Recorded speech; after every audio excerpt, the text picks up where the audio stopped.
नमस्कार। नमस्कार। आज थोड़ा-सा मेरे मस्तिष्क पे या मेरे मन पे थोड़ा-सा दबाव है, क्यों? क्योंकि एक ऐसी नेत्री अभिनेत्री से और एक कला उपासक, अभिनेत्री ये शब्द मैं वापस लेता हूँ, लेकिन एक कला उपासक जी। कि जिन्होंने संगीत में, अभिनय में, सामाजिक, सांस्कृतिक हर एक क्षेत्र में अपना भरपूर योगदान दिया है। हमारे देश के, विदेश के जितने भी भारतीय, अभारतीय जिन्होंने हमारे भारत क्षेत्र पे त्याग किया है, समर्पण किया है, ऐसे हर एक व्यक्ति को आज हमारा ये पद्म का जो 5वां संस्करण है, ये बहुत ही अनुभवपूर्ण रहेगा, क्योंकि हमारे साथ एक ऐसी व्यक्ति है कि जिनको ना हम अभिनेत्री बोल सकते हैं, ना नेत्री बोल सकते हैं, लेकिन हाँ, कला उपासक बोल सकते बिल्कुल। हैं। और उनके नाम ही इतना रोचक है, नैना। नैना। तो बहुत ही सुंदर और आज के विश्व में ऐसे सुंदर व्यक्ति को मुझे लगता है इन्होंने अभी 75 साल पूरे किए हैं, लेकिन सॉरी बताना पड़ेगा मुझे। बताना ही पड़ेगा। लेकिन आप मुझे बताएंगे, पक्का मुझे बता के बताएंगे कि मैं थोड़ा बुरा लग रहा हूँ, लेकिन वो जवान दिख रहे हैं। हम उनसे राज पूछेंगे ये। नमस्कार। नमस्कार। ऑफिशियली अधिकृत रीते आपका स्वागत है नैना आपके। जी। ऐसा नाम कि जिन्होंने भारत क्षेत्र पे अपना भरी योगदान दिया। बचपन का आपका दौर और आपका जन्मकाल, जी। इसके बारे में हमारे दर्शक सुनना बिल्कुल। मेरा तो यह सौभाग्य है कि मैं लोगों को ये बताऊं कि मैंने अपनी जिंदगी कैसी शुरू की है। नमस्कार, मेरा नाम नैना आप्टे है। मैं अभिमान से ये कह सकती हूँ कि मेरा जन्म महाराष्ट्र में हुआ है और हमारा माता जी स्वर्गीय शांता आप्टे, इनकी मैं सुपुत्री हूँ। आज वो दुनिया में है नहीं, लेकिन वो हमारे साथ है, ऐसा हमेशा मुझे महसूस होता है। उम्र के 4 साल से इस क्षेत्र में मैंने कदम रखा। अभी आप पूछेंगे कैसे रखा, तो ये भी बड़ी मजेदार बात है। ऐसा है कि हमारी माताजी फिल्म या नाटक, तो महाराष्ट्र में नाटक बहुत उच्च स्तर पे सादर किया जाता है। पूरे महाराष्ट्र में नाटक और सामान्य मनुष्य, इसका बहुत प्रेम है। यानी इंसान, हमें मालूम है कि नाटक देखने वाला घर पे देर से घर पे जाएगा, मगर जल्दी नाट्यगृह में जाएगा, मगर नाटक देखने जाएगा। तो ऐसा है कि उम्र के 4 साल में हमने ये हमारे घर में पूरा माहौल देखा हुआ है हमारे माता जी का। तो घर में गाना था, नृत्य था, अभिनय था, ये सब चीजें थी। उसी में मैं बड़ी हुई, पली। ये सब संस्कार मुझे वहीं पे ही मिले हैं। मेरा जो अभ्यास है, जो जिसको हम शिक्षण कहते हैं, वो कॉन्वेंट स्कूल में हुआ है। कनोसा कॉन्वेंट जो अंधेरी में थी, वहाँ पे मैं पढ़ी हूँ। मैंने ग्रेजुएशन किया है सुफाइया कॉलेज में से, ह्यूमन साइकोलॉजी इस है, ये पढ़कर मैं ग्रेजुएट हुई हूँ। बाल कलाकार के हिसाब से मैंने रंगमंच पे कदम रखा है। मराठी नाटक, जिसमें हमारी माताजी काम करती थी और बहुत ही माहिर थी, और तब के जमाने में नायिका थी, बॉलीवुड की नायिका। ये जो स्टार सिस्टम है वो तभी से आया हुआ है कि वो स्टार लोगों को लेकर मराठी नाटक सादर किया जाए और वो ज्यादा से ज्यादा चले। ऐसे वो जो निर्माते होते थे, प्रोड्यूसर जो होते थे, उनके दिमाग में ये चीजें आती थी। तो हमारे माताजी, स्वयंवर ये नाटक था, श्रीपाद कृष्ण कोल्हटकर। अब मराठी में क्या है, बहुत ही साहित्य है, नाटक में बहुत साहित्य है, संवाद है, मगर साहित्य रूपी संवाद है, और उसमें क्लासिकल गाने भी है, क्योंकि वो क्लासिकल म्यूजिकल ड्रामा है, उनको ऐसे कहा जाता है।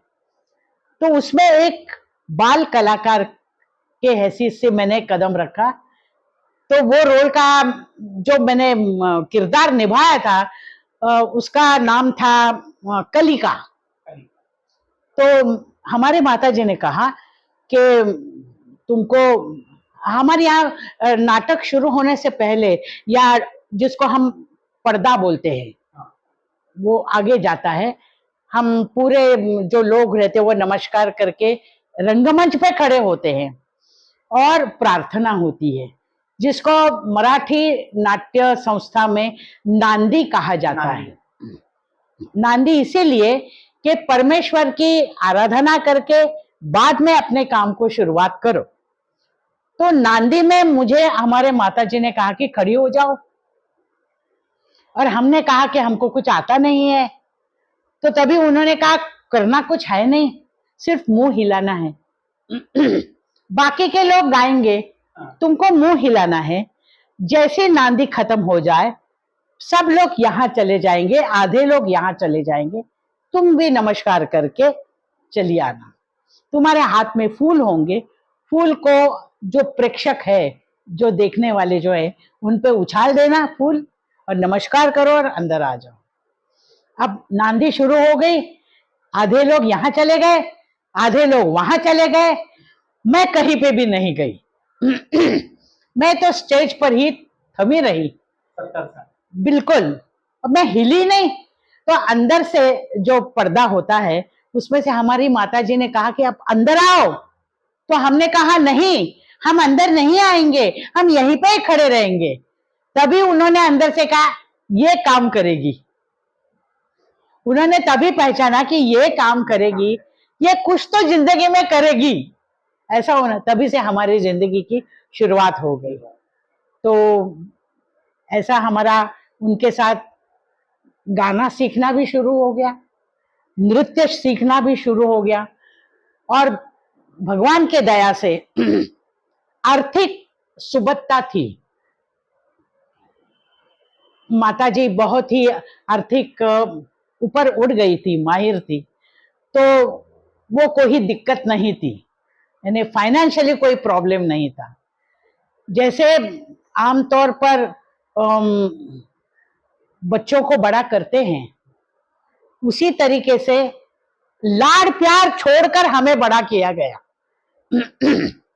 सब कुछ दिया गया मगर लाड नहीं किए। ये जो आजकल के पेरेंट्स, मेरा बाबू, मेरा सोना, मेरा बेटा, ये सब नहीं किया। ये सब नहीं। तुम्हें क्या चाहिए, तुम्हें ये चीज चाहिए, मिलेगी, मगर तुम्हें जो कहा गया है वो तुम करो। रिहर्सल्स हमारे बंगले में होती थी, गाने की रिहर्सल हमारे बंगले में होती थी, और लोग हमारे बंगले में आते थे, रिहर्सल करते थे, दोपहर का खाना भी खाते थे, और रिहर्सल खत्म होने के बाद अपने अपने घर चले जाते थे। उस दौर का माहौल, ये जो माहौल था बहुत अच्छा था। वो जो संस्कार है वो हमारे विचारों पे पड़े हैं।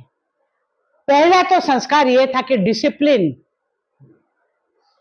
वो पालना बहुत जरूरी है। डिसिप्लिन इन द सेंस बड़ों का आदर करना, अपने से बड़े लोगों को झुक के नमस्कार करना, बड़े लोग क्या कहते हैं कान खोल के सुनना, या जो भी चीज आजू बाजू चालू है वो आंख खोल के देखना। जब तक तुम सुनोगे नहीं, जब तक तुम देखोगे नहीं, ना तुम्हारे दिमाग में आएगा, ना तुम्हारे दिल में बसेगा। तो ये पहले देखो, फिर दिल में बसाओ, और फिर अपने विचार प्रकट करो। तब तक अनुभव लो। अनुभव लेना बहुत जरूरी है। हमारी माताजी कहती थी इंसान आखिरी दम तक अनुभव लेता है, आखिरी दम तक सीखता है। उसके जिंदगी के आखिरी के 5 साल उसके होते हैं, अगर वो शरीर से अच्छा है तो। और आखिरी के 5 साल ये किस लिए होते हैं कि जिंदगी में मैंने क्या भूल की, मैंने क्या बुरा बर्ताव किया, कितने लोगों के मैंने दिल दुखाए हैं, ये सब सोच विचार करने के वो आखिरी के 5 साल होते हैं। वो 5 साल में अपने आप को सुधारना है, और फिर तुम्हारा भूमिका, तुम्हारे जो रोल तुम्हें दिया हुआ है, कॉमन मैन का रोल, कि जन्म हुआ है, तुम इतने साल जियोगे, ये जो तुम्हारा रोल है, जो वो जो प्रोड्यूसर है ऊपर बैठा हुआ, उसने जो तुम्हें रोल दिया है, वो रोल तुम्हारा खत्म होने के बाद, वो भूमिका तुम्हारी संपन्न होने के बाद तुमको नहीं रहना है, क्योंकि तुम्हारा काम खत्म हुआ है। तो इंसान का जब ये काम खत्म होता है, वो बगैर बताए चले जाता है। ये उसकी जिंदगी की फिलॉसफी थी हमारे माता जी की, ये उन्होंने हमको बताया, उस मुताबिक हम कदम पे चलते हैं। तो ऐसी हमारी जिंदगी की शुरुआत हो गई। गाना भी सिखाया, नृत्य भी सिखाया, और बहुत से रिलेटिव्स बहुत थे, मगर आने वाले बहुत कम थे, क्योंकि हमारी माताजी स्टार थी। तो स्टार लोगों के पास अपने जो नाते संबंध होते हैं, जैसे परिवार के जो कुछ लोग होते हैं, वो डरते हैं, क्योंकि जाए शांता आप्टे के घर में जाए, हमसे बात करेंगे, स्टॉलवर्ड्स लोग हैं, मालूम नहीं, ये शंकाएं मन में रहती है। शुरू शुरू में आने वाले लोग थोड़े दिन के बाद कम होते जाते हैं। तो परिवार में जब 25 लोग होते हैं, उसके बाद सिर्फ 4 ही लोग रहते हैं, क्योंकि वो जो परिवार वाले जो दूसरे होते हैं, वो अपने अपने घर में बस जाते हैं, फिर उनको आने की जरूरत महसूस नहीं होती, और वो जो घर का मालिक होता है उसके पास भी वक्त नहीं होता है, तो लोगों की संख्या कम हो जाती है। ऐसे ही हमारे घर में लोगों की संख्या बाद में बहुत कम हो गई, इसलिए बहुत ज्यादा लोग नहीं थे हमारे घर में, नौकर ज्यादा थे, श्वान ज्यादा थे, इंसान कम थे। लेकिन वो उस और आने जाने वाले ये जो बॉलीवुड के जितने भी बड़े लोग हैं, जैसे हमारे माताजी वाल्मीकि में उन्होंने काम किया, तो कपूर फैमिली से उनके संबंध थे, महमूद जी से संबंध थे, फिर उन लता जी से संबंध थे, विनायक राव सरस्वती से संबंध थे जिन्होंने उनकी फिल्म्स किए, वी शांताराम जी के साथ संबंध थे। ये सब लोग, ऋषिकेश मुखर्जी, ये अपने शशिधर मुखर्जी, तनुजा के हाँ आजोबा है ना, ग्रैंड, तो उनका, ये लोगों का हमारे घर में आना जाना, उठना बैठना खाना होता था। हमारी माताजी ने 48 तक काम किया है इंडस्ट्री में। बाद में इंडस्ट्री बदल गई, आर्टिस्ट बदल गए, स्टाइल बदल गया, तो नेचुरली काम भी कम हो गया। फिर नाटक का दौर ज्यादा शुरू हो गया, क्योंकि हमारी माताजी गाने वाली माहिर थी, क्लासिकल सिंगर थी, तो क्लासिकल जितने भी नाटक थे, स्वयंवर, मानापमान, संशय कल्लोळ, सौभद्र, लग्नाची बेडी, धर्मवीर संभाजी, जितने भी नाटक थे बड़े राइटर्स ने लिखे हुए, उस दौर में जो चलते थे बाल गंधर्व के बाद, वो सभी हमारे माताजी ने किया है। और उनके साथ मेरा जो टूर रहता है, वो हमेशा मेरा उनके साथ वास्तव्य रहा है। उनको मदद करना, मैं असिस्टेंट थी तो उनके बाल बनाना या उनको कपड़ा पहनने में मदद करना, ये सब मेरे साथ, ये सब मैंने देखा हुआ है। क्या है, आप लोग जब देखते हो तो देखने का संस्कार अलग होता है। इन लोगों को मैंने हमारे घर में आते जाते देखा, मैंने पृथ्वीराज कपूर को ऐसा देखा हुआ है सामने खड़े होते हुए।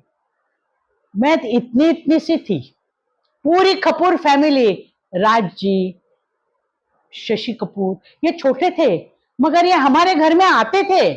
शांता जी आप कैसी हैं, हमारी माता जी तभी काम नहीं, नरगिस जी आती थी, दिलीप कुमार साहब आते थे, नूरजहां जी आती थी, उनके दौर के जितने भी लोग थे वो सब आते जाते, पहचान के थे, तब आते जाते रहते थे।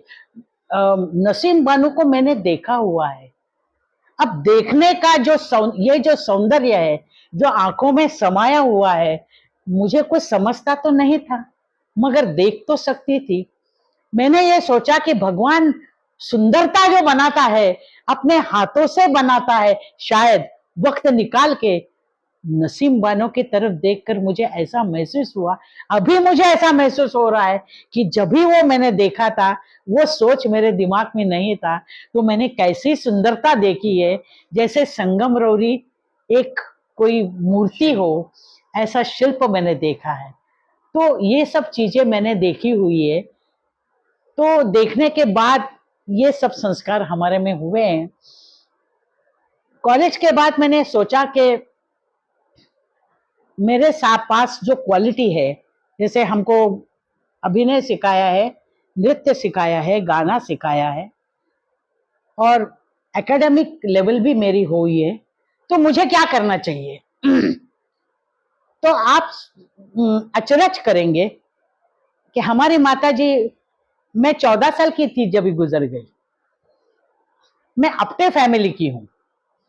हमारे कुल वृत्तांत में जो हिस्ट्री लिखी जाती है, उस कुल वृत्तांत में हमारे घर में, ब्राह्मण परिवार में, मैं पहली लड़की हूं जिसने अपने माताजी को अग्नि दिया है।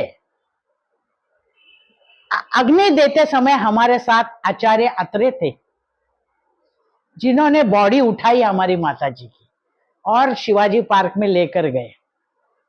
उन्होंने, जब भी हमारे परिवार के लोग आए थे, तभी उन्होंने कहा कि लड़का तो है नहीं, फिर अग्नि कौन देगा?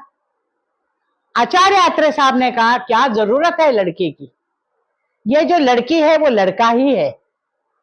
उन्होंने मुझे कहा, ये लो, अग्नि काष्ठ लो और दे दो।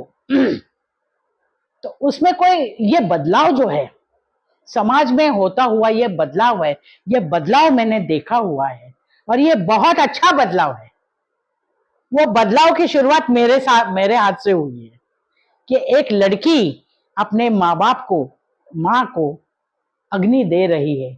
समाज में ये जो बदलाव है, तभी मेरे जहन में कुछ आया नहीं। बाद में जैसा कुछ मैंने पढ़ा, मैंने कुछ लिखा, कुछ सुना, तभी मैंने ये सोचा कि ये बदलाव बहुत अच्छा है। लड़की इंडिपेंडेंट होने ही चाहिए।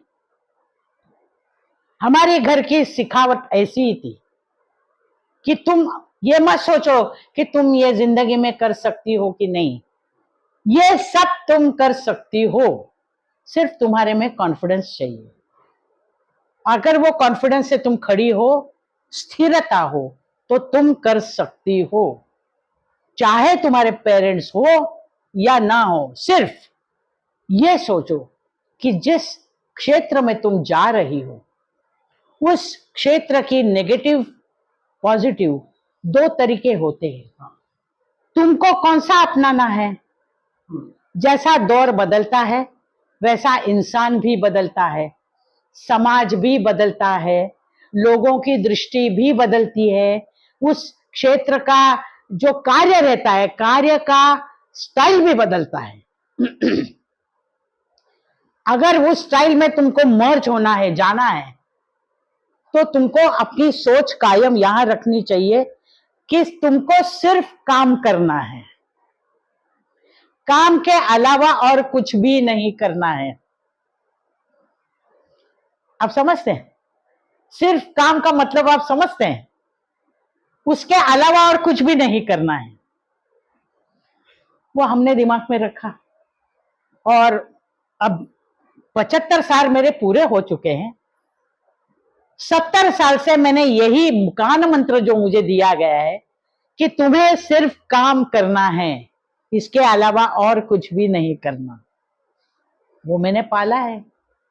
इसलिए आप इस क्षेत्र में आप सर्वोच्च स्थान पे हो, यानी जैसे लेफ्टिनेंट कमांडर या कमांडर बोलते कि हमें खाली लक्ष्य है कि सामने का हाँ, शत्रु और उसका वो गोली, हमारा गोली, वैसे आपने, लेकिन हमेशा मैं बीच में एक माध्यम से हाँ या ना करता था, या ये दर्शकों आपने भी देखा होगा कि मैं चुप था। मैं चुप इसलिए था, 71 साल यानी 4 साल की एक छोटी सी लड़की ने, बालिका ने जब से आए, वो फूल जो प्रेक्षक के ऊपर, दर्शकों के ऊपर जो बरसाने थे, आज 70 साल प्रेक्षक आपके ऊपर फूल बरसा रहे हैं। ये तो कृपा है भाई लोग। स्थिरता, सातत्य। लेकिन मैं ये जो युवा पीढ़ी है उसको एक जरूर बताना चाहूँगा कि जो हमारा एक योगदान है वो एक आप देखिए, एक ऐसे व्यक्ति हम आपके सामने उनका साक्षात्कार ले रहे हैं कि जिन्होंने मुंबई के आज से लगभग 60 यानी 6 दशक पहले उन्होंने उच्च विद्या हासिल की, ना कि हासिल की, ऐसे है कि जो एक रिच फैमिली से, यानी आपके संभाषण से मामलों में आते थे, ये कि आप खुद बोल रहे थे कि एक अच्छे अमीर फैमिली से, यानी उच्च ग्रुप फैमिली से, आपके परिवार से बहुत बड़ा आपका योगदान था। ऐसे वक्त हमेशा हम ऐसे रहते हैं ना कि अमीर बच्चे या फिल्म इंडस्ट्री के बच्चे बिगड़ जाते हैं, लेकिन आपने वो किया। दूसरा एक मैंने जरूर आपने भी एक ये अपने मस्तिष्क में आया होगा एक बदलाव, एक युवा 15 साल की जिसने अपने माँ को खोया था, उसको अग्नि दिया। ये जो पत्र है उन्होंने एक नवोल्लेख किया, जिन्होंने महाराष्ट्र संयुक्त महाराष्ट्र उन्होंने निर्माण किया। जो महाराष्ट्र निर्माण हुआ है वो उनकी वजह से है, प्रहलाद केशवात्रे। जी बिल्कुल।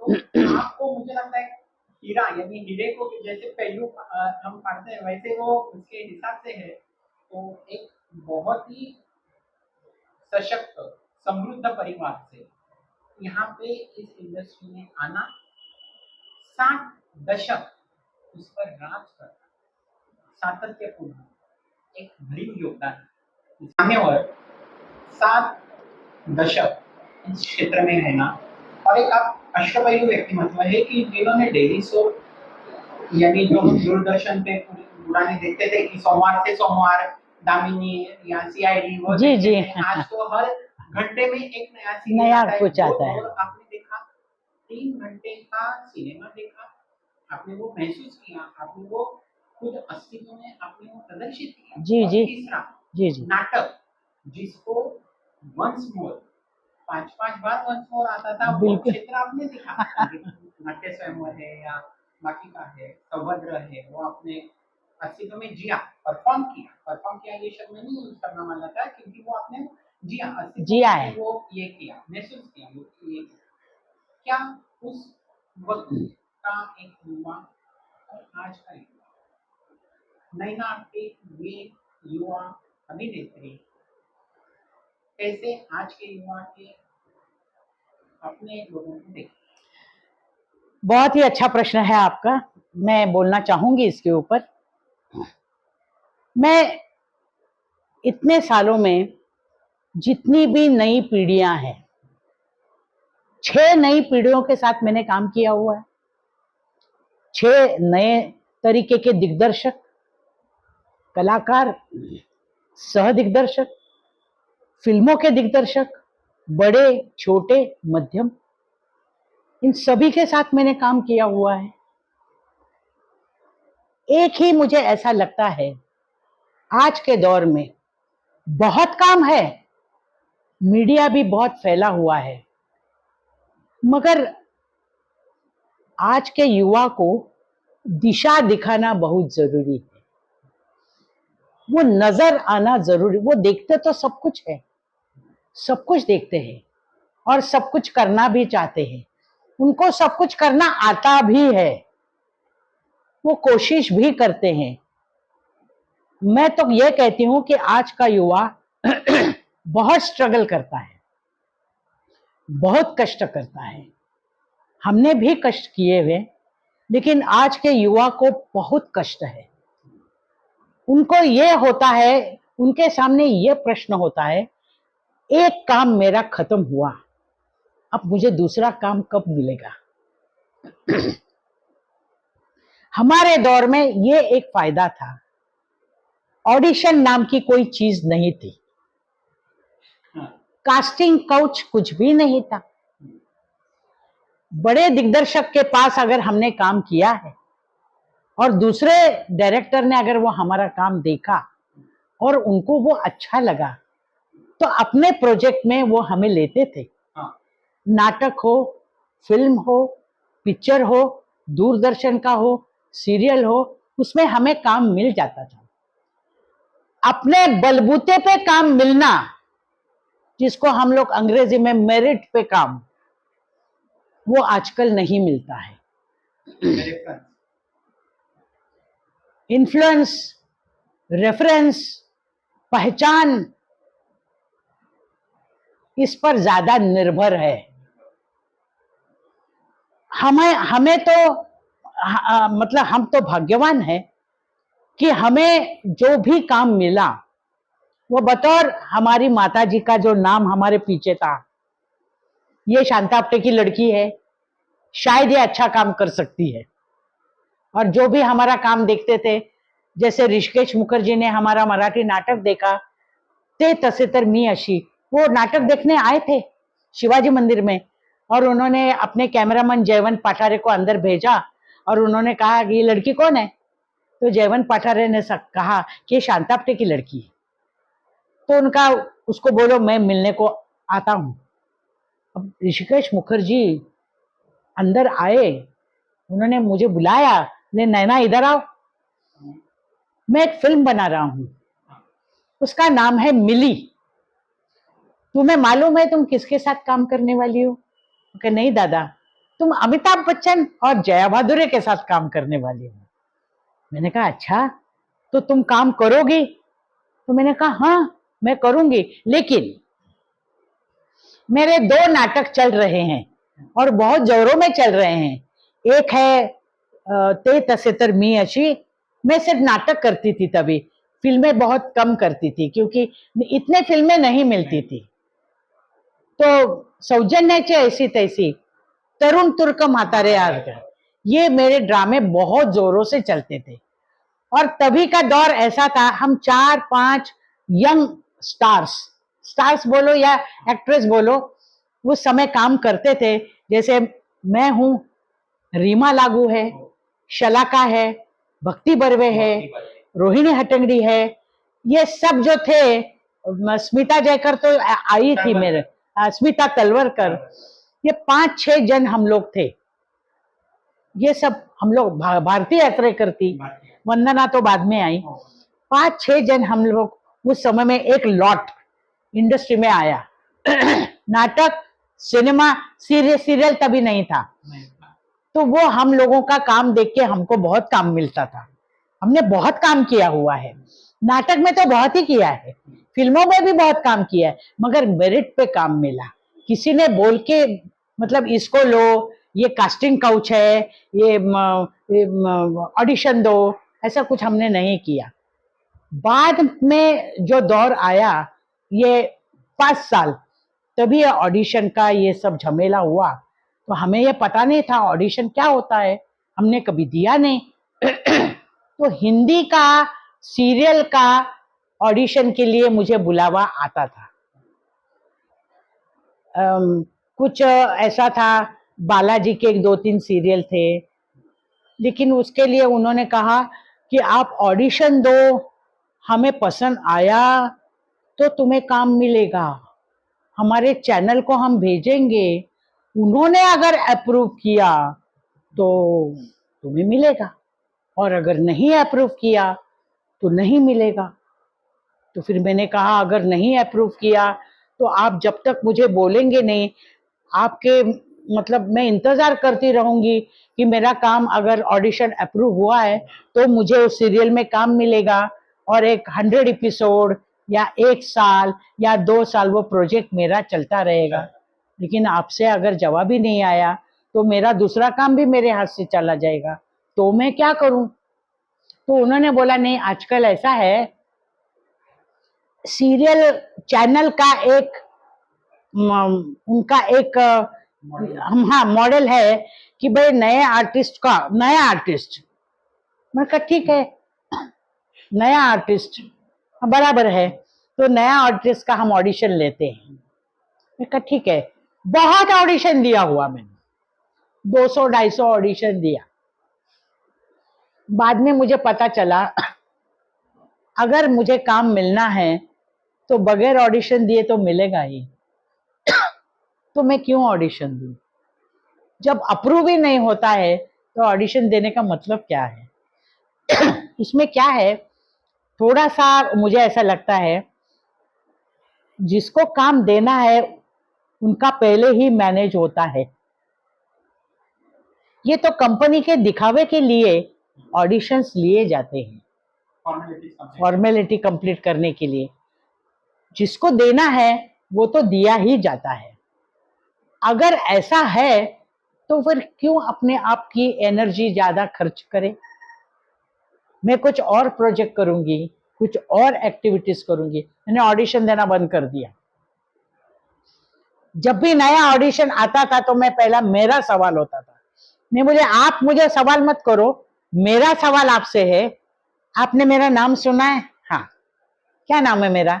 नैना आपटे। अच्छा, मैं क्या करती हूँ? नहीं, आप तो मराठी थिएटर, मराठी फिल्म, ये हिंदी फिल्म, आपने हिंदी सीरियल। अच्छा, मतलब आपको मालूम है मैं काम करती हूँ, तो आप मेरी ऑडिशन ले रहे हैं। अगर ये अप्रूव नहीं हुआ, अप्रूव हो के ना हो, आप मुझे काम देने वाले हैं? ये प्रोजेक्ट जिसके लिए आप मेरी ऑडिशन ले रहे हैं, ये कंफर्म है? अगर ये कंफर्म है तो मेरी ऑडिशन ले लो, अगर नहीं कंफर्म है तो मत लो। नहीं, हमको तो सिर्फ बोला गया है आप 4-5 आर्टिस्ट, 5-6 आर्टिस्ट को बुलाओ, उनका ऑडिशन लो, हमको भेजो प्रोड्यूसर को, हम बोलते हैं तभी। बोले फिर क्यों आप इतना तकलीफ करते हैं? क्योंकि ये नहीं होने वाला है, तो ऑडिशन देना मैंने बंद कर दिया। तो ये सिस्टम अभी चालू है। पहले आपको आप कितने भी माहिर है, आपको ऑडिशन देना पड़ता है, आपको बोलना पड़ता है। ये ऑडिशन 20-22 साल का लड़का लेता है। 20-22 साल का लड़का तुम्हारी ऑडिशन लेता है।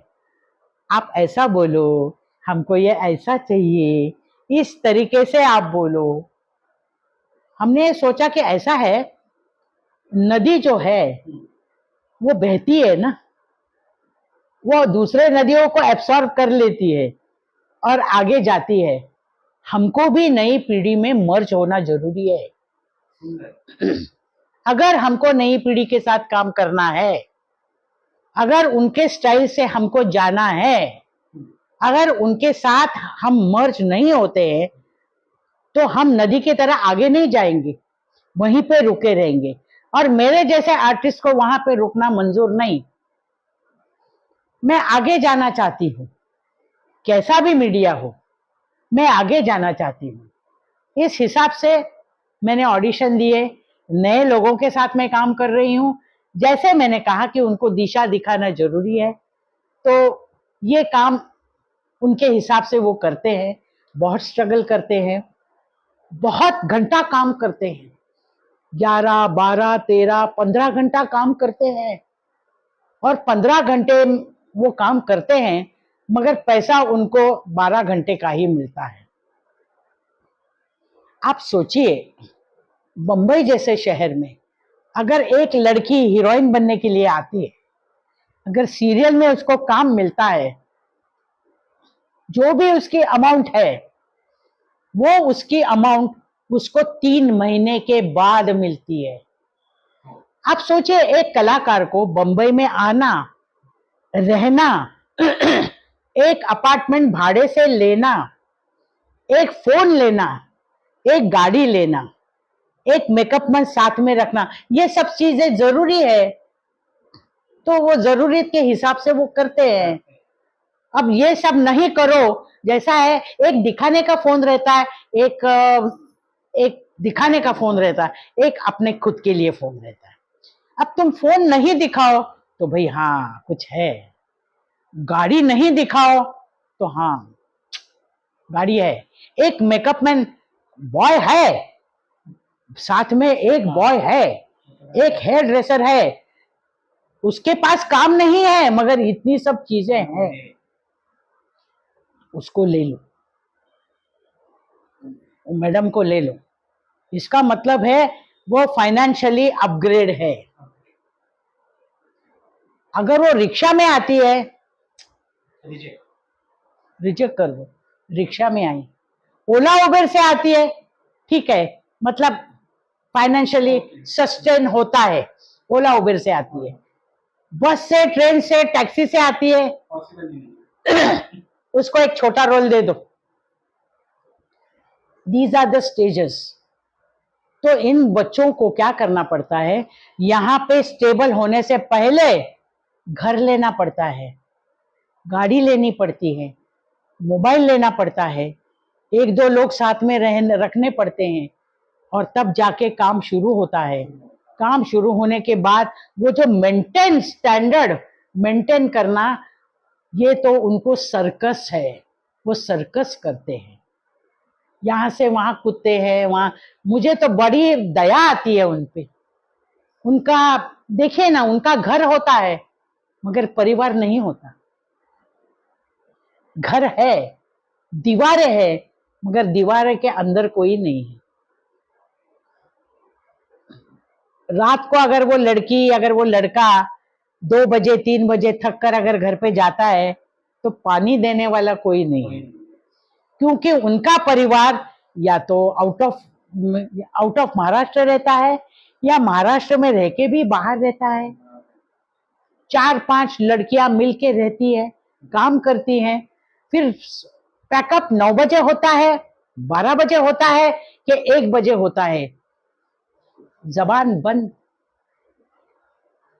क्यों? मेरे कितने घंटे जमा हुए हैं, मेरा क्या वर्क हुआ है, 12 घंटे, और हर दिन 3 एक्स्ट्रा घंटे, उसका हिसाब मुझे 1 तारीख को मिलने वाला है। अब 1 तारीख को जब वो मुझे हिसाब मिलता है, तब मेरा EMI जाता है, मेरा लोन जाता है, मेरे परिवार को पैसा भेजना पड़ता है, मेरा स्टैंडर्ड मुझे मेंटेन करना पड़ता है, जो 4 लोग हैं उनको मुझे पैसा देना पड़ता है, दिखावे के लिए ना सही, करना ही पड़ता है। ये बहुत दया आती है मुझे। ये चीजें हम लोगों को नहीं करनी पड़ी, क्योंकि हमको इस चीजों की जरूरत महसूस नहीं हुई। ये सब जो माहौल है, हमारे माताजी का हमने देखा हुआ है।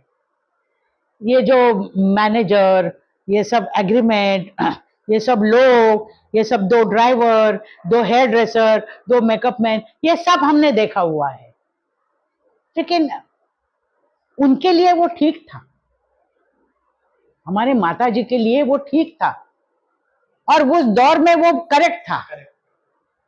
अब उसके बाद का जो दौर है, उसके लिए ये करना थोड़ी अड़चन होती है, ये मुनासिब नहीं है।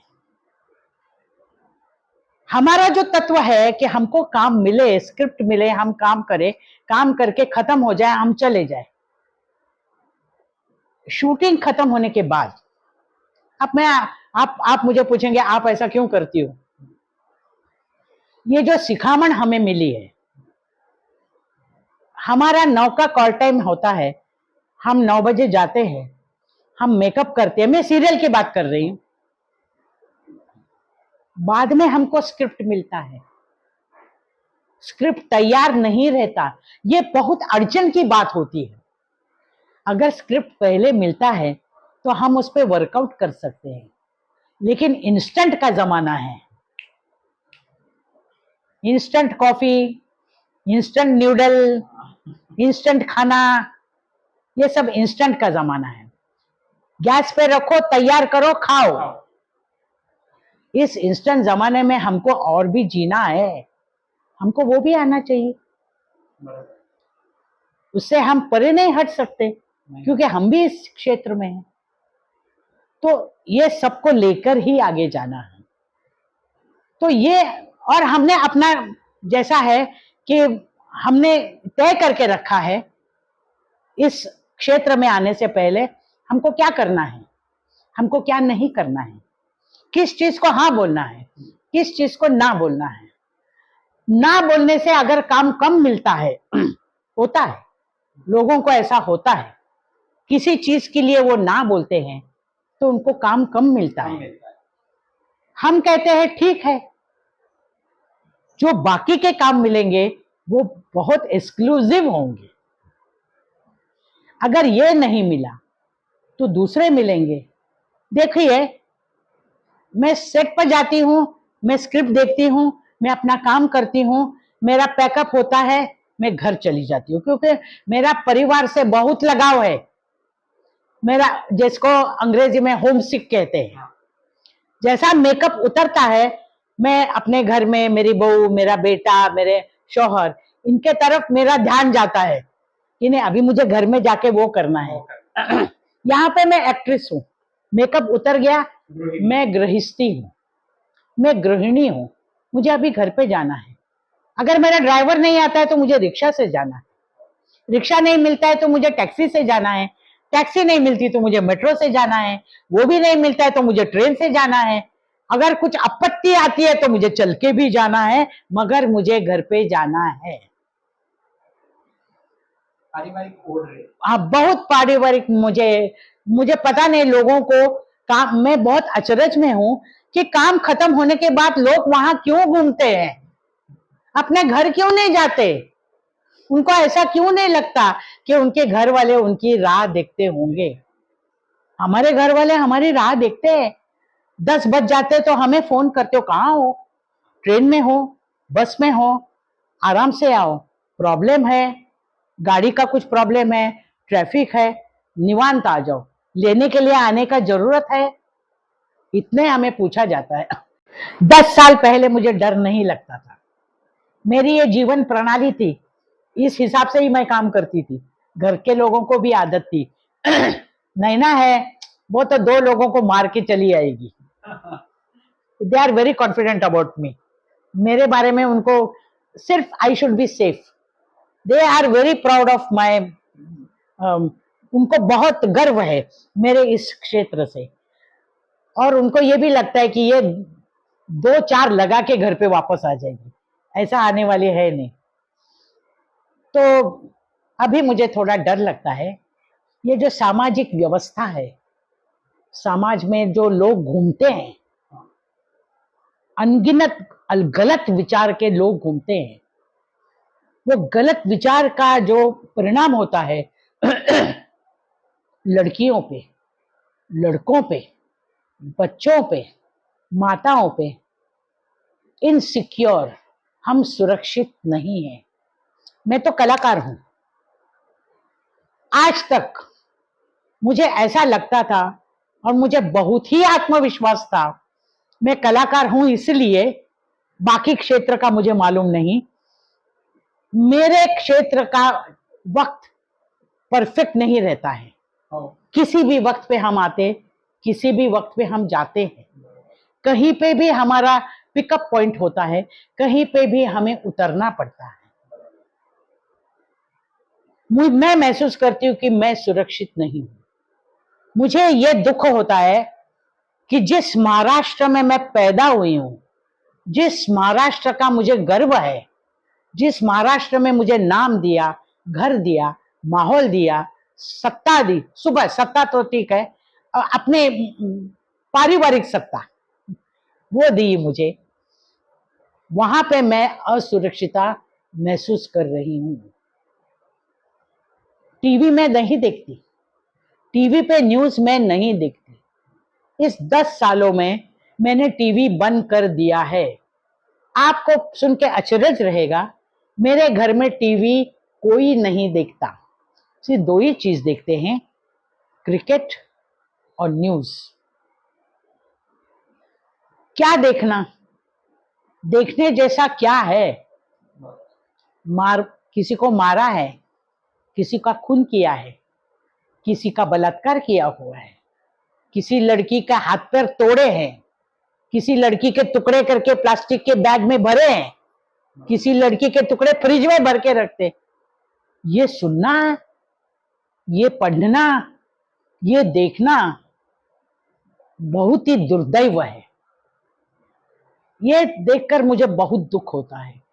मुझे ऐसा चाहिए, मुझे सुरक्षित भारत, सुरक्षित राज्य कोई भी हो, हर राज्य, चाहे कोई भी राज्य हो, और मैं महाराष्ट्र की हूं इसलिए मैं महाराष्ट्र के बारे में ज्यादा बोलूंगी।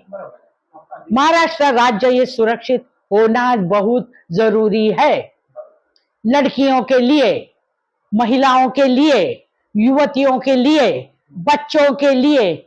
ऐसे कैसे 4 बच्चे उठा के लेके जाते हो, ऐसे कैसे 2-4 लड़कियों को उठा के लेके जाते हो, ऐसे कैसे बेच सकते हो तुम? वास्तव में ये वास्तव है। अपने घर के लड़कियों को तो नहीं बेचते, दूसरे के बच्चों को उठा के तुम बेचते हो। कोई भी लड़की तुमको दिखती है तो तुम उसको प्रलोभन दिखाते हो, बोलते हो हम सिनेमा में काम देंगे, बोलोगे बोलते हैं हम ज्यादा पैसा देंगे, हमको शाम को यहाँ आके मिलो, आपका हम ऑडिशन लेंगे, आपको 4 फिल्में देंगे। क्यों? उस लड़की को आप देते तो कुछ नहीं, बल्कि उसको मार भी डालते हो। हम पेपर में पढ़ते हैं उसको मार डाला, ये क्यों पढ़ना, ये क्यों सुनना? तो इसीलिए हम टीवी देखना हमने बंद कर दिया। मेरी दरखास्त है, जो भी सरकार है, कोई भी सरकार हो, हम कलाकार हैं, हमें सरकार से आम तौर पे राजकीय पक्ष से हमें कुछ लेना देना नहीं है। हम तो कलाकार है, हम सबके हैं, क्योंकि हम सबका एंटरटेनमेंट करते हैं, मगर हम सुरक्षित होना बहुत जरूरी है। बराबर मेरी सरकार से दरखास्त है कि आप हर राज्य के महिलाओं को, कलाकार महिलाओं को सुरक्षित रखें, ताकि वो आगे जाके काम कर सके। बराबर अभी मेरी 75 साल पूरी हो गई है, मैं और भी काम करना चाहती हूँ। अगर मैं सुरक्षित हूँ तो मैं और काम करूंगी, और मैं अगर सुरक्षित नहीं हूँ तो मैं काम बंद कर दूंगी। आप देखिए मैं काम बंद करूंगी तो किसी का नुकसान तो नहीं होगा, किसी का नुकसान नहीं होगा। बहुत से लोगों ने काम, बहुत से कलाकार आए चले गए, रहे नहीं रहे, किसी का नुकसान नहीं हुआ। मगर एक अच्छा कलाकार की अगर वो चाहता है कि मैं आगे भी काम करूं और उसको सामाजिक सुरक्षिता अगर मिलती है तो और आगे 25 साल वो काम कर सकता है। निश्चित। और आपके जैसे ज्येष्ठ एक व्यक्ति अगर हमें कहे तो निश्चित है, तो आपका अधिकार है ही, लेकिन हाँ आपने जो कहा वो भी एक है कि उपभोग स्त्री को, महिला को, बालिका को एक उपभोग की वस्तु जो अभी हम देखने का एक नजरिया है वो बदलना चाहिए। और जिस क्षेत्र से आपको उसको महिलाओं को सुरक्षितता और कहीं ना कहीं उनको अपना सेफ्टी होना ही चाहिए। मैं आपसे अभी अपने तीनों अपना जो है आप एक अष्टपहलू होगी। और मैं एक दरखास्त करना चाहती हूँ, ये जो सब चैनल्स है, सीरियल के चैनल है, हाँ उनपे एक नियम रखना चाहिए, बराबर बहुत जरूरी है। 8 घंटे के ऊपर काम मत लो कलाकार से, बराबर 8 ही घंटे काम लो। 16 घंटे 18 घंटे चलता ये काम मत लो, काम नहीं होता है, है। चेहरा उतर जाता है, एनर्जी खत्म होती है।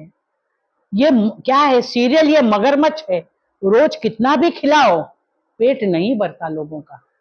ये मगरमच्छ का पेट नहीं भरता, दिन ब दिन मगरमच्छ का मुंह बहुत बड़ा बड़ा होते जा रहा है। तो ये मत करो, ये कंपल्शन करो हर चैनल को, हर भाषा के चैनल को, मराठी हो हिंदी हो, 8 घंटे के ऊपर कलाकार काम नहीं करेगा। ये कंपल्शन होना बहुत जरूरी है, और मेरे ख्याल से ये सेंट्रल गवर्नमेंट ही कर सकती है। मुझे एक आपको आश्वस्त करना है और दर्शकों मैं आपको एक कहना चाहूँगा, जितने भी शासन करता है या जितने भी अपने नियम करता है, हाँ। जो एक नियमावली बनाते हैं केंद्र सरकार हो राज्य सरकार हो, मेरा एक विनती है, हृदयपूर्वक विनती है कि जो साक्षात्कार आप देख रहे हैं वो एक ऐसे व्यक्ति है जिसका उसका 70 साल का योगदान है, लेकिन उनकी स्वर्गीय माता का भी एक 20 साल का योगदान है। अगर 90 साल का योगदान हुए एक परिवार की व्यक्ति, एक महिला, उस दौर में जिन्होंने थिएटर है, मूवीज है, डेली शो थे, दूरदर्शन है, दूरदर्शन हमारा पूरा का पूरा मुझे लगता है पाया है, बेस है दूरदर्शन, DD1 DD2 बिल्कुल बिल्कुल। उसने भी योगदान दिया है। ऐसी व्यक्ति अगर हमें साक्षात्कार के दौरान अगर हमें अपील करती है या ये अपनी भावना प्रकट करती है कि हाँ ये बढ़ती हुई जो एक क्षेत्र है उसमें कहीं ना कहीं रूल्स एंड रेगुलेशन होना चाहिए। हाँ। तो मेरी शासनकर्ता से भी एक विनती है कि इस पे विचार हो। मान्यवर थोड़ा सा ये फिल्मी है लेकिन ये डॉक्यूमेंट्री है, तो उसके लिए मेरा मोह है थोड़ा, तो मैं रैपिड फायर तो मैं नहीं करूंगा, मैं वो क्षेत्र से भी हूँ, लेकिन मुझे ये है 27 राज्यों में से हमारे बहुत दर्शक हैं, आप मराठी में, हिंदी में, आपका बहुत भाषा में योगदान है। नाटक में हमारे जो बाकी के राज्य के कलाकार हैं, मैंने गुजराती में भी काम किया हूँ। हाँ, तो और मैं बाल नाट्य भी करती हूँ, 25 साल से वो भी काम कर रही हूँ। बाल नाटक तो बेस है, मुझे लगता है पूरा ये जो हाँ, क्षेत्र है उसका बहुत तो से बेस बच्चे है। मेरे पास सीख के गए हैं, वो अभी सीरियल में काम भी करते हैं। हाँ, तो मुझे एक है रैपिड फायर के जैसा नहीं, लेकिन मुझे एक है जो मुझे फटकर उसके त्वरित जवाब उत्तर में जवाब चाहिए, क्विक आंसर। क्विक आंसर चाहिए। एक बाकी के दर्शक, राज्यों के दर्शक आपका कौन सा नाटक देखे जिनसे उनको प्रेरणा मिली? आपका फेवरेट, आपको खुद को अच्छा लगा हुआ नाटक? मुझे अच्छा लगा हुआ नाटक जिसमें मॉरल है समाज के देने प्रति, वो आचार्य अत्रे, इनकी लगनाची बेड़ी। उसमें सब कंटेंट है, समाज के सब कंटेंट उसमें, वो जरूर देखे या पढ़े।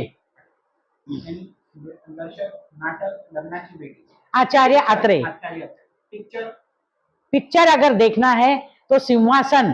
परफेक्ट, मेरा फेवरेट है। वो हर एक मराठी का फेवरेट है। बिल्कुल। अच्छा, संगीत नाटक, संगीत नाटक देखना है तो स्वयंवर।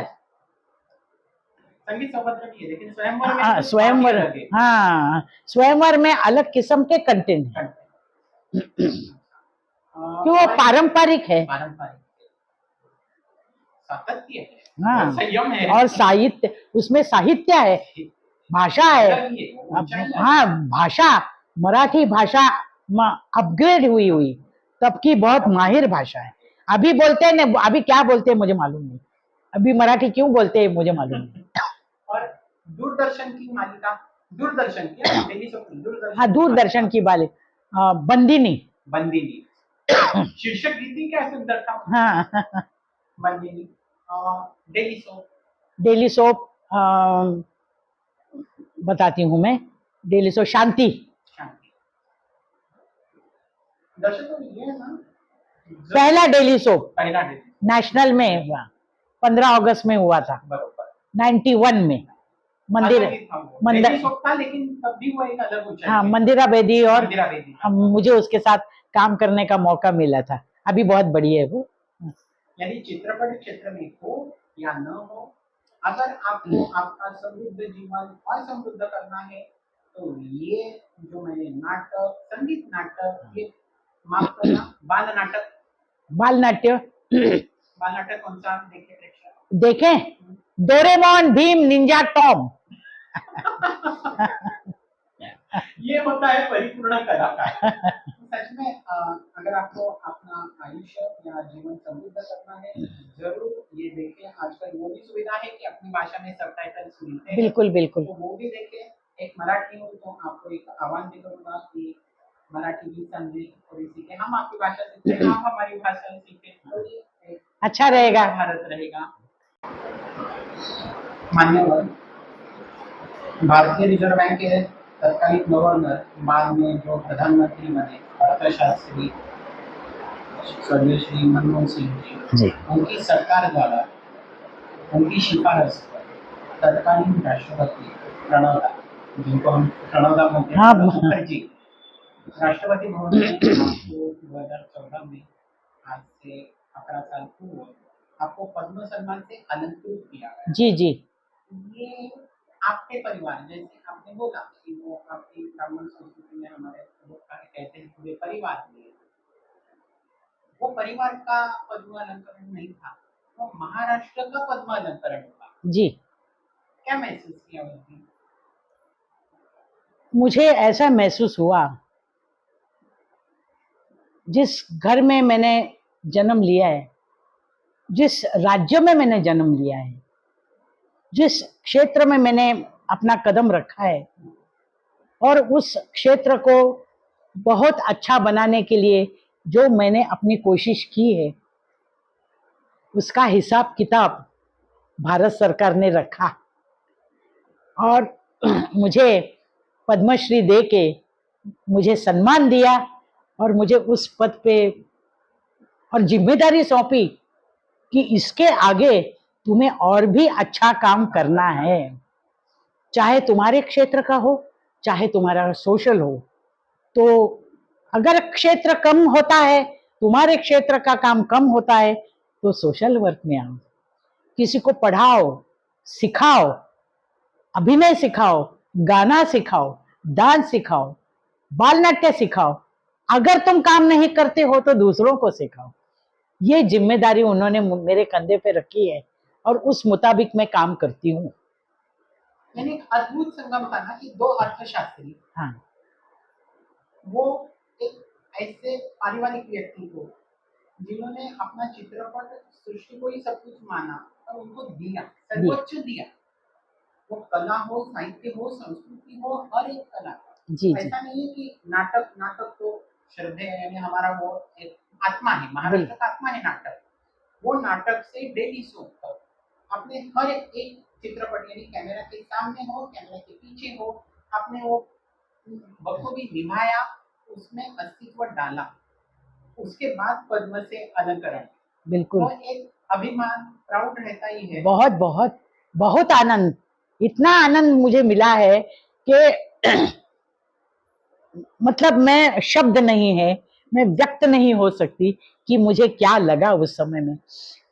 देखिए, उसके पहले एक 2-4 महीने पहले मैंने आदिवासी स्कूलों को भेंट दी थी। हाँ, कम से कम 90 स्कूल्स, हाँ, इन सब स्कूलों में मैं विजिट दिया है। मैंने उनको प्लेटफॉर्म तैयार करके दिया है नाटक के लिए। आदिवासी स्कूल में जाके उनका कुछ वर्कशॉप लेके बच्चों को सिलेक्ट करके हमारे जो बाल नाट्य चालू थे उसमें हम लोगों ने उनको काम दे के शाम को उनको प्रेजेंट करने के लिए बोला है। ये आदिवासी वाड़ा, मोखाड़ा, ये सब रीजन में जाके मेरे हाथ से वो काम हुआ है। एनवायरमेंटल डिपार्टमेंट ने ये काम मुझे सौंपा था और वो मैंने किया। तो मेरे हाथ से जितनी सेवा हो सकती है समाज की, उतना मैं करना चाहूंगी। और मैंने जो कुछ भी आजकल किया है, आज तक जो भी किया है, वो भारत सरकार ने ध्यान में रखा है और ध्यान में रखते हुए जिम्मेदारी मेरे कंधे पे सौंपी है। पद्म अलंकरण यानी भारत सरकार द्वारा नागरिक सम्मान का एक सर्वोच्च मानव है। जब आज तो उसको एक ग्लैमर प्राप्त है चित्रपट क्षेत्र, लेकिन स्वर्गीय शांता उस वक्त का माहौल एक अलग था। स्त्री में कैमरा के सामने आना तब एक पाप लगता था, एक बहुत ही अलग नजरिए से लोग देखते थे। लास्ट में आपके दर्शकों को शांता आपने की कन्या कुछ कहना चाहेंगे? जी, आज तक जैसे आपने हमारे माताजी को याद रखा है और हम उनके बारे में हम आपको बता सकते हैं, ऐसे आपके आशीर्वाद हमारे साथ रहने दीजिए। और जैसे सरकार ने हमें ये सम्मान दिया हो, और भी सम्मान हमें मिले, ऐसे हम आशा करते हैं। उसके लिए आपके आशीर्वाद की हमें बहुत जरूरत है। हमेशा बाप का नाम रोशन करने वाला बेटा रहता है, वैसे माँ का रोशन नाम करने वाली उसकी बेटी रहती है। तो अभिमान के साथ मेरी जितनी भी बेटियां हैं, मेरी जितनी भी बहनें हैं, वो भी ये साक्षात्कार अपने मस्तिष्क में रखें कि आपको भी जीवन में ऐसा परफॉर्म करना है, आप कोई भी क्षेत्र हो, जी, कि आपकी बेटी अगले 50 साल बाद ऐसा ही साक्षात्कार किसी को दे और बोले कि मैं अपनी माँ की बेटी हूँ। जय हिंद, जय भारत, धन्यवाद।